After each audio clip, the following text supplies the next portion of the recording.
ഞാൻ സണ്ണി ജോസഫ് എന്ന ഞാൻ നിയമം വഴി സ്ഥാപിതമായ ഭാരതത്തിൻ്റെ ഭരണഘടനയോട് നിർവാജ്യമായ വിശ്വസ്തതയും കൂറും പുലർത്തുമെന്നും ഞാൻ ഭാരതത്തിൻ്റെ പരമാധികാരവും അഖണ്ഡതയും നിലനിർത്തുമെന്നും ഞാൻ കേരള സംസ്ഥാനത്തെ ഒരു മന്ത്രി എന്ന നിലയിലുള്ള എൻ്റെ കർത്തവ്യങ്ങൾ വിശ്വസ്തയോടും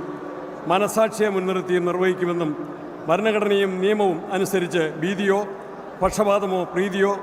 വിദ്വേഷമോ കൂടാതെ എല്ലാ തരത്തിലുമുള്ള ജനങ്ങൾക്കും നീതി ചെയ്യുമെന്നും ദൈവത്തിൻ്റെ നാമത്തിൽ സത്യം ചെയ്യുന്നു.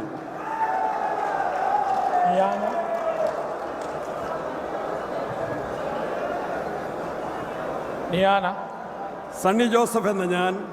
കേരള സംസ്ഥാനത്തെ ഒരു മന്ത്രി എന്ന നിലയിൽ എൻ്റെ പരിഗണനയിൽ കൊണ്ടുവരുന്നതോ എൻ്റെ അറിവിൽ വരുന്നതോ ആയ ഏതെങ്കിലും വിഷയം അങ്ങനെയുള്ള മന്ത്രി എന്ന നിലയിലുള്ള എൻ്റെ കർത്തവ്യങ്ങളുടെ മുറപ്രകാരമുള്ള നിർവഹണത്തിന് ആവശ്യമാകുന്നതൊഴികെ ഞാൻ ഏതെങ്കിലും ആളുകൾക്കോ നേരിട്ടോ നേരിട്ടല്ലാതെയോ അറിയിച്ചു കൊടുക്കുകയോ വെളിപ്പെടുത്തി കൊടുക്കുകയോ ചെയ്യുകയില്ല എന്ന് ദൈവത്തിൻ്റെ നാമത്തിൽ സത്യം ചെയ്യുന്നു.